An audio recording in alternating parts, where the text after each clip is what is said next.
allow me to take you on a little bit of a journey. I've been in this building for 13 years. I started my career in music probably 20 years ago at this point. Never dreamed I'd be where I am today. I'm thankful for every up and down of it, although it's hard to recognize in the moment, especially when you're in the downs. I never thought I would have a YouTube channel that would hit 50,000 subscribers. I never thought I would have a functioning studio that I can support myself, my family, have 2 people working with me here. And I darn sure never thought I'd have my face on a microphone. Let's talk about it.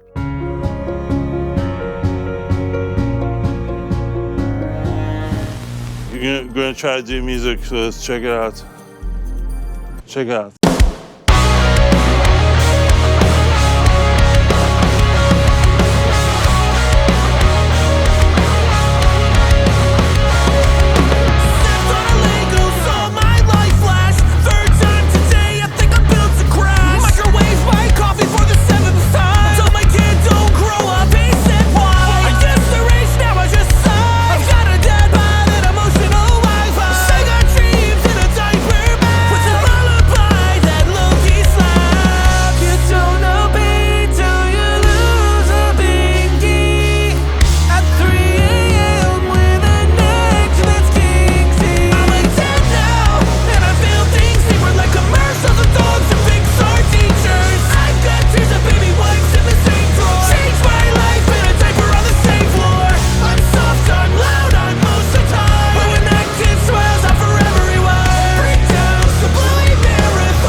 It was about this time last year that Sammy reached out. All he sent me was a rendering of a microphone, and it was this. I was immediately blown away. Sammy's the lead mad scientist over at Ohma Microphones. The guy has a storied past working for a lot of different microphone companies and probably having a hand in designing 1 or 2 of your favorites. If you're into the KU5A from AEA, he used to work there. So definitely a history within the industry. And now him and his team out in LA are at work with a very interesting philosophy of a microphone company. I have done a video with Ohma in the past talking about their ribbon mics. They did send me the condenser, but at the time I was leaning way more into the ribbon, which stayed up on my wall as room mics for the longest time. And now here I have their condenser. This is a good time to say this is not a sponsored video. I was obviously given this microphone. There's two of them. One of them does have to go back because I don't think anybody could part with this amount of copper.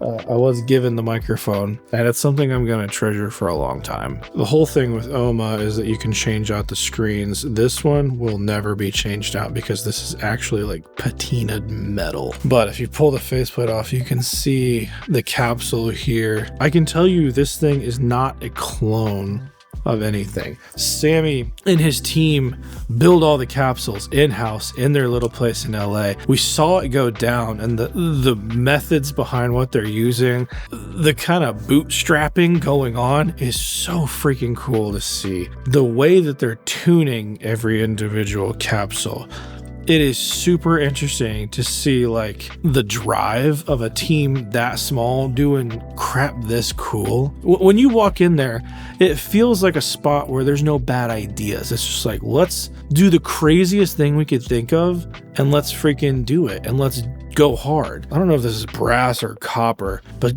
God, this thing weighs 3-4 pounds. It's freaking heavy. This is actual patina. Here. Yeah, I can scrape it off. It's on my fingernail now. We're going to talk about what we did with the Ohmas on the drum set. I tried them in a few different contexts, but on the song I did, we used them on the toms, and this is pretty much how I did it. I'm using the Loughton Audio rim mounts, which are awesome. And I don't know, what is that, like 4 inches away? I just hang it above the drum, point it like I mic toms any other way. Whether it's like a 414, tom mic, this, DM20s, I'm always about in the same position. I don't like to be too close unless you just really want that, like the body out of it. But this was perfect. Beefy, meaty, tons of attack. The side rejection is pretty good just because of the built-in like mass, I think, on the sides. But if you have something too close to the back end of it on a set, it could be a problem. But using them as overheads was killer.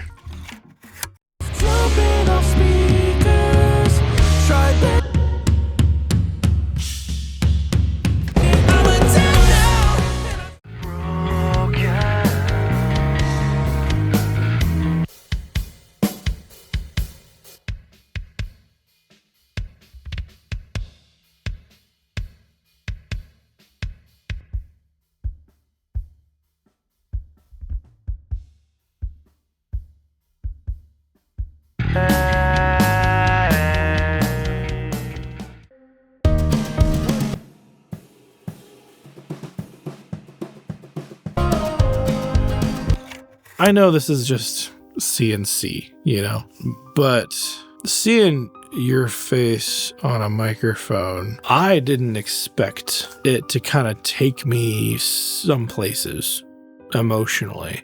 All the stuff that we work for, like our microphones are tools, right? But imagine if you're trying to be a carpenter all your life and a hammer company decides to put like your face on a hammer, like whatever this craft that you've kind of devoted your life to. And this is not like a signature microphone, so I don't want to get too mushy about that. I did provide some feedback for it, and this went back and forth to the shop a couple times, mainly because the sources that I'm using on it are loud, and I really wanted an integrated pad so that I didn't mess with the internal circuitry. And so we got one put here on the back, like pad engaged, and using it on guitar cabs, drums. This thing is fat. It is throaty. It's aggressive. It feels like my past. On guitars, I used 2 different cabs, the Fried Egg Audio and the Mesa cab. Both kind of have their take on a vintage 30. That is a 2001 vintage 30s. And this is Mojo Tone's take on it. I like to pair condensers with 57s because I feel like 57 is such a memorable sound on guitar. Love it or hate it. Pairing it with a condenser, you can kind of get anything to happen. And I lean on the condensers pretty hard. They both have this like snarly thing that happens, and then mixing all of this together, some of my favorite guitar tones that I ever got. It's freaking heavy.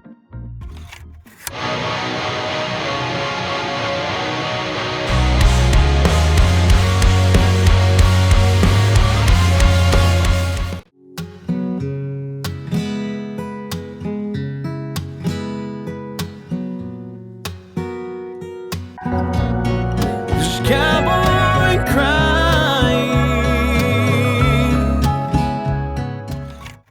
Ampeg HLF 410 cab. This mic, I didn't expect to sound good on bass, and actually this was the reason it got sent back the first time, because I needed a pad. It came back with the pad, and this is something me and Josh were talking about.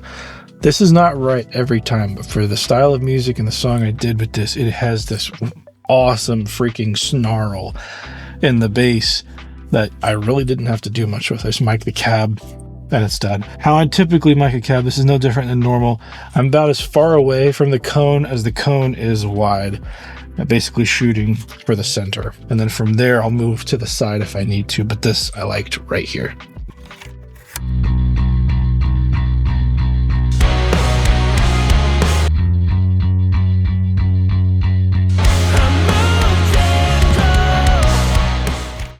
How I like to do songs for these. This immediately put me in my feels for how I got here, where I was when I was dreaming about microphones and getting to do stuff like this on YouTube, having a studio like this and getting to work with the bands that I work with, getting a gold record, like the things that I really just dreamed of doing. Hit charting on Billboard, like stuff you want to happen, but you really don't think it's going to happen. And ultimately, it doesn't change anything. So the song that I came up with, I'm still me. I'm still who I am, but I still got a little bit of that fire left. It feels like it was perfect for this microphone. It's aggressive. It grabs you. You put this on a guitar cab, it's got like a snarl to it. Even in the vocal, there's something right up here. Tweak. I'm a 10 now, and I feel things deeper like commercials of dogs or Pixar teachers. I've got tears of baby wipes in the same drawer. Changed my life and I take for all the same floor. Catch me crying in the minivan, sipping juice boxes like a real man. I use it on B3.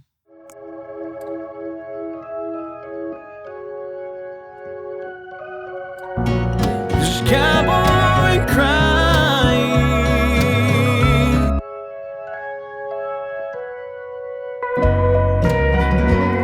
Did you know that this guy? And this is not a flat microphone. It's got an attitude. It has a sound. So something like Ohma may not be right for everybody, but I freaking like it. And maybe I'm biased because it literally has my face on it, so you know the drill. I try not to get too nostalgic in every video because I know that's my thing. They hit me in a way I didn't expect. So thank you, Ohma. Thank you, Sammy. If you guys are interested in checking stuff like this out, go check it out. Follow the team, message them, ask questions. Chances are if you can think up an idea, they can probably do it for you.